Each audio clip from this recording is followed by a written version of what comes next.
আজকে হচ্ছে ডে 3। আজকে চেক আউট করব হোটেল থেকে। বাট চেক আউট করার আগে একটা জায়গা অবশ্যই ভিজিট করার ছিল, সেটা হচ্ছে মান্দালপাট্টি পিক। বাট এটা যেতে গেলে একদম ভোরবেলা আসতে হবে। তো আমরা মোটামুটি 5টার সময় হোটেল থেকে বেরিয়ে গেছি। এখন দেখতেই পাচ্ছ এখনও পর্যন্ত সূর্য ওঠেনি। তো এটা যেতে গেলে মোটামুটি আমাদের হোটেল থেকে 20 কিলোমিটার রাস্তা। প্রথম 7-8 কিলোমিটার নর্মাল আসা যাবে বাইকে করে, কিন্তু তারপরের 12-13 কিলোমিটার খুবই টাফ, মানে লিটারেলি অফ রোডিং। সো আমাদের যা বাইক আর যা গ্রাউন্ড ক্লিয়ারেন্স যে বাইকে, সেই বাইক নিয়ে পিলিয়ন রাইডার নিয়ে মানে নেক্সট টু ইম্পসিবল হয়ে যাবে, ওটা খুবই চাপে। তো সেই জন্য এখানে জিপ সাফারি যায়। মান্দালপাটিতে আসতে গেলে একটা শুরুর দিকে ঢুকতে গেলে একটা জিপ সাফারি আসে, ওখান থেকে একটা বেশি চার্জেস করে। বাট আরেকটু যদি এগিয়ে আসা যায়, সেটা বাইকে আসা যায়, রাস্তাটা ঠিক আছে। আসার পরে ঠিক এই যে এই জায়গাটা দাঁড়িয়ে আছি দেখতে পাচ্ছ, এখান থেকে জিপ সাফারি ছাড়ে। এই যে যা দাঁড়িয়ে আছে, আর এই হচ্ছে গ্রিন মেডনার হোমস্টে। এটা হচ্ছে ল্যান্ডমার্ক, ধরে রাখো। তো এই অবধি আসলে এখান থেকে শেয়ারিংয়ে তোমরা জিপ সাফারি যেতে পারো বা ইন্ডিভিজুয়াল বুক করে যেতে পারো। এদের ভাড়া পড়ে 2000 টাকা করে পার গাড়ি। তো সেটা শেয়ারিংয়ে যাবে কি ইন্ডিভিজুয়াল যাবে সেটা আলাদা ব্যাপার। আমরা এখন শেয়ারিংয়ের লোক পেয়ে গেছি দুজন। তো আমরা সব শেয়ারেই উঠবো এখন মোটামুটি। তো আমাদের ওই 2000 টাকা করেই প্রত্যেকটা গাড়ি পিছু দিতে হবে।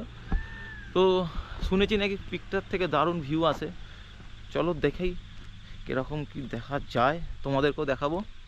তো আমাদের সাথে যারা শেয়ারিংয়ে পেয়েছিলাম যাদের, তারা এখন চার্জেসটারও বেশি বলে তখন দোনামোনা করছে। তো এখন আবার নেক্সট যদি কাউকে পাওয়া যায় তার জন্য দাঁড়িয়ে আছি, কারণ এই জায়গাটা এরকম মানে এতটা ভিতর দিকে চট করে শেয়ারিংয়ের লোক আসে না। আর আজকে মোটামুটি যা শুনছি ট্যুরিস্ট কম আছে। তো এখন ওয়েটিং পর্ব চলছে, দেখি কাদের পাই শেয়ারিংয়ে যাওয়ার জন্য।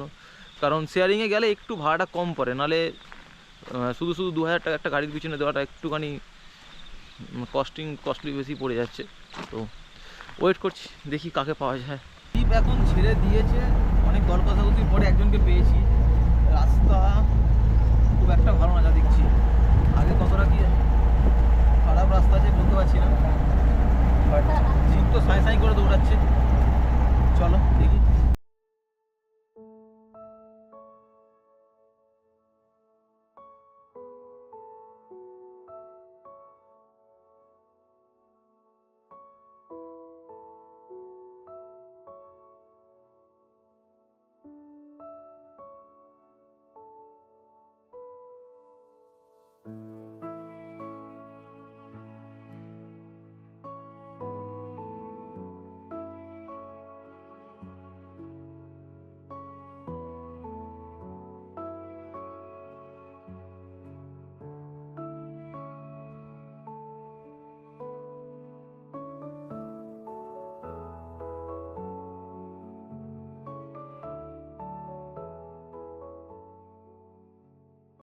এই সবেমাত্র নামলাম মান্দালপাত্তি পিকে এখনও আসেনি, তলাতে আছি, উঠবো পিকে, পিছন দিকে এই যে পিক।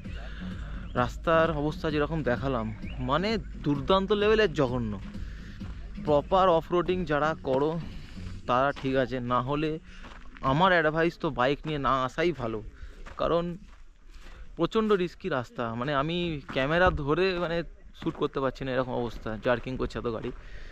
সো রাস্তা খুবই খারাপ। আর যাদের কোমরে প্রবলেম আছে বা একটু বয়স্ক, তারা তো না আসলেই ভালো, কারণ খুবই বাজে রাস্তা।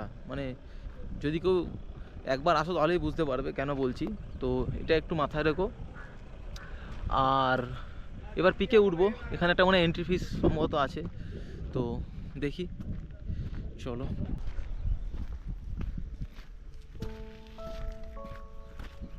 তো এইখান থেকে এটা উঠতে হবে পিকে, সম্ভবত ওটাই পিক। সো দেখি।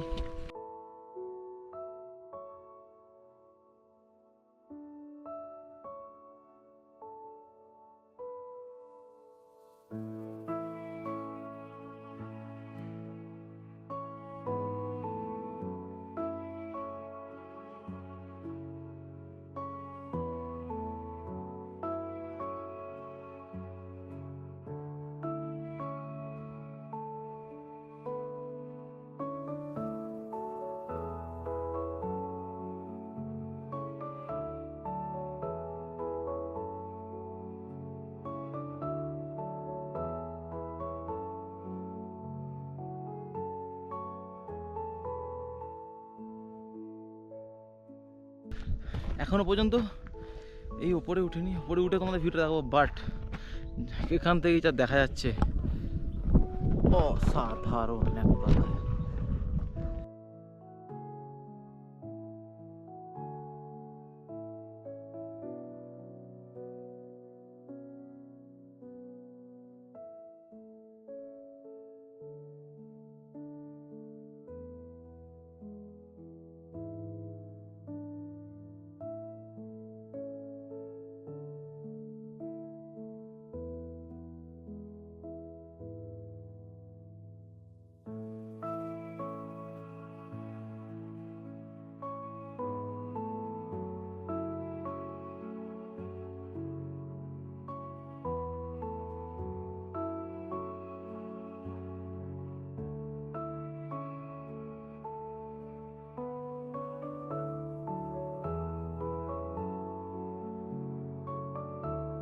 উপর থেকে তো ভিউটা জাস্ট দুর্দান্ত ছিল, তোমাদের দেখালাম।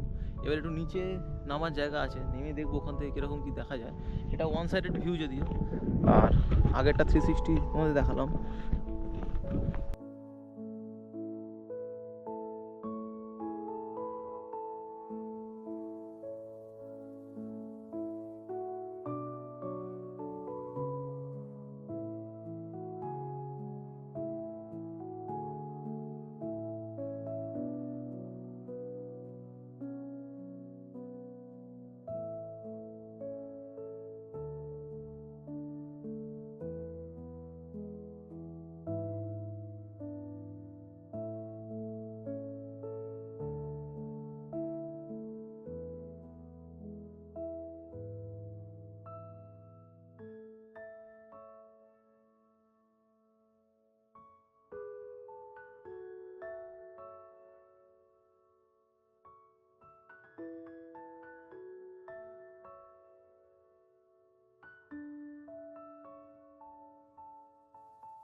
আচ্ছা, আর একটা ছোট্ট ইনফরমেশন তোমাদের দেওয়া, যেটা হচ্ছে এই মন্দালপাত্তি পিকটা হচ্ছে পুষ্পাগিরি স্যাঞ্চুরির মধ্যে।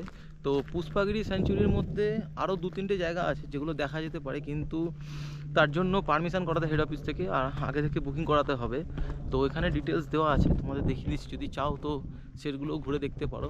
বাট ওপেন টু অল হচ্ছে মন্দালপাত্তি পিকই, বাকিগুলোর জন্যই পারমিশন করাতে আর বুকিং করতে হয়। তো ডিটেলসটা দেখে নাও।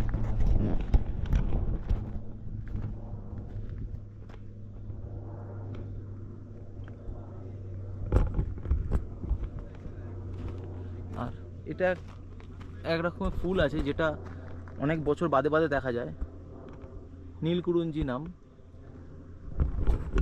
তো নীলকুরুঞ্জি মানে লোকাল যারা ড্রাইভার আমাদের নিয়ে এসছে তারা বলছে যে 11 বছর 12 বছর বাদে বাদে দেখা যায়, যদিও ওখানে লেখা আছে 7 বছর বাদে বাদে, বাট ওরা বলছে 10-12 বছর তো বাদে বাদেই হয়, লাস্ট 5 বছর আগে এই ফুলটা দেখা গেছে, দারুণ নাকি দেখতে হয়। তো তোমাদের ডিটেলস দিয়ে দিলাম, যদি চাও এই স্যাঞ্চুরি ঘুরে দেখতে পারো। আর এটার জন্য একটা বেশ ভালো রকমই পেমেন্ট করতে হয়, মোটামুটি যা বলছে 15,000 টাকা বুকিং করে এরা মানে বিভিন্ন টেন্টে রাখবে, 2-3 দিন ধরে ঘোরাবে 4-5টা। তো এরকম অপশান আছে, তো তোমাদের দিয়ে দিলাম ডিটেলস, যদি চাও সেটাও ঘুরে দেখতে পারো এরকমভাবে। তো এখন ফেরবার পালা, কারণ এখন সোজা ফিরে হোটেল থেকে আবার আমরা মাইসোরের দিকে রওনা দেবো। তো চলো, এই মাত্র জাস্ট মঙ্গলপাত্তি থেকে নামলাম, একটু জাস্ট কফি খেয়ে এখান থেকে বেরিয়ে যাব।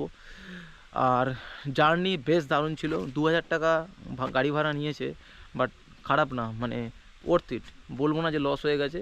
যদিও আমরা শেয়ারিংয়ে গেছি, আমাদের একটু বেশি পড়েছে, আমাদের সঙ্গে যারা 2জন ছিল তারা একটু কম দিয়েছে, কারণ তারা রাজি হচ্ছিল না বলে তাদের কিছুটা টাকা আমাদেরকেই দিতে হয়েছে, বাট টোটাল 2,000 টাকা। বাট যদি ইন্ডিভিজুয়ালও যেতাম তাহলেও খারাপ ছিল না। আর রাস্তা তো তোমাদের বললাম, দেখিয়েছি কীরকম। আর যদি কেউ এখানে আসো, আমি ড্রাইভারের নাম্বারটা বলে দিচ্ছি, ড্রাইভারের নাম হচ্ছে লালা। আর আসলে তোমরা ওনাকে কল করে আগে অ্যাডভান্স বুকিং বা জিজ্ঞাসা কথা বলে নিয়েও আসতে পারো। নাম্বারটা হচ্ছে 81054 09066। তো আগে থেকে কল করে নিও যদি আসতে চাও এখানে। আর এখন মোটামুটি এখানে হয়ে গেছে, এবার একটু জাস্ট কফি খেয়ে সোজা বেরিয়ে যাবো হোটেলের দিকে। হোটেলে লাগেজ রাখা আছে, তো লাগেজ নিয়ে সোজা মাইসোরের দিকে বেরোবো বাইক নিয়ে। আর রাত্রে আমাদের ট্রেন আছে, বাট ট্রেন ধরবার আগে এখনও দুটো প্লেস আছে, ইচ্ছা আছে যদি যেতে পারি আর কি, টাইমে কুলায়। তো দেখা যাক রাস্তা কত কীরকম কী জার্নিটা হয়, সেই বুঝে আমরা যাব ওই দুটো জায়গাতে। তো চলো রাস্তায় যেতে যেতে আবার দেখা হবে তোমাদের সাথে। ও এখন বাজে হচ্ছে 11:15, আমরা হোটেল থেকে সবেমাত্র চেক আউট করলাম। এরপরে যাব হচ্ছে ইরুপ্পু ফলস, ওখান থেকে হয়ে যদি নাগারহোলটা ঢুকতে পারি ন্যাশনাল পার্কে তাহলে ভালো, নাহলে সোজা মাইসোর স্টেশন। তো দেখি কতক্ষণ টাইম লাগে যেতে যেতে, কারণ অনেকটা রাস্তা, 80 কিলোমিটার রাস্তা আছে। So let's go.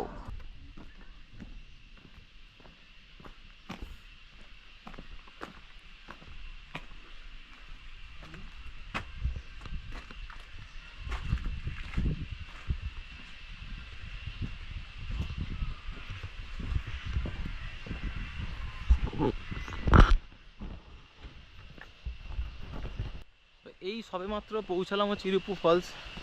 এন্ট্রি ফিজ একটা আছে 50 টাকা করে পার হেড। তো এন্ট্রির পর মোটামুটি 20-25 মিনিট একটু হেঁটে যেতে হবে, সোজা হাঁটা। তো দেখি কীরকম কি ভিউ পাওয়া যায় এই ওয়াটারফলে, কারণ 2-3টে ওয়াটারফল তো আমরা অলরেডি কভার করেছি, তো এটা একটা বাকি ছিল আমাদের লিস্টে। তো তার জন্যই আসা। তো তোমাদেরকেও দেখাবো কীরকম লাগে দেখতে, চলো।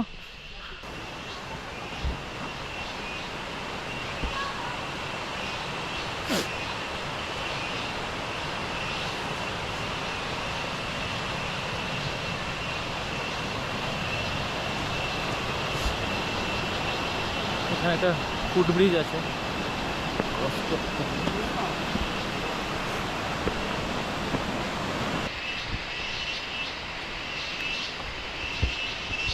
ব্রহ্মগিরি ওয়াইল্ড লাইফ স্যাঞ্চুরির মধ্যে পড়ছে।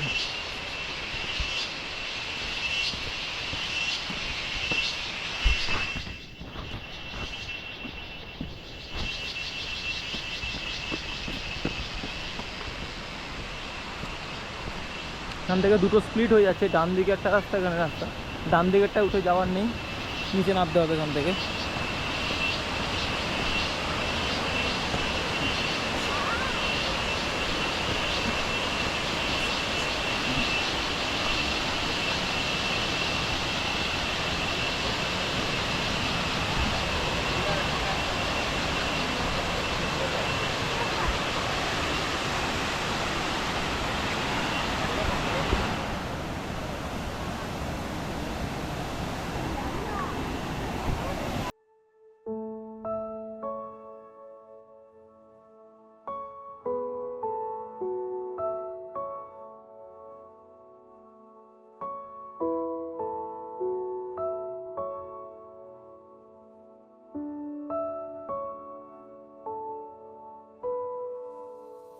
এই সবে ইরুপ্পু ওয়াটারফল দেখে নামছি নিচের দিকে।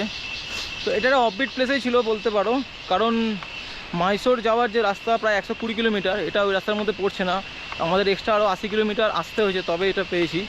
আর ওয়াটারফলটা যেরকম শুনেছিলাম তো সেরকম দেখলাম না, কারণ এমন কিছু বড় তো মনে হলো না। তাই ওয়ার্থ ইট ঠিক বলা যাবে না, কারণ 80 কিলোমিটারটা অনেকটা ডিস্টেন্স। মানে 80 কিলোমিটার এসে এরকম আরেকটু বেশি কিছু এক্সপেক্ট করেছিলাম, বাট সেরকম হলো না। তো যাই হোক, দেখা তো হয়ে গেল।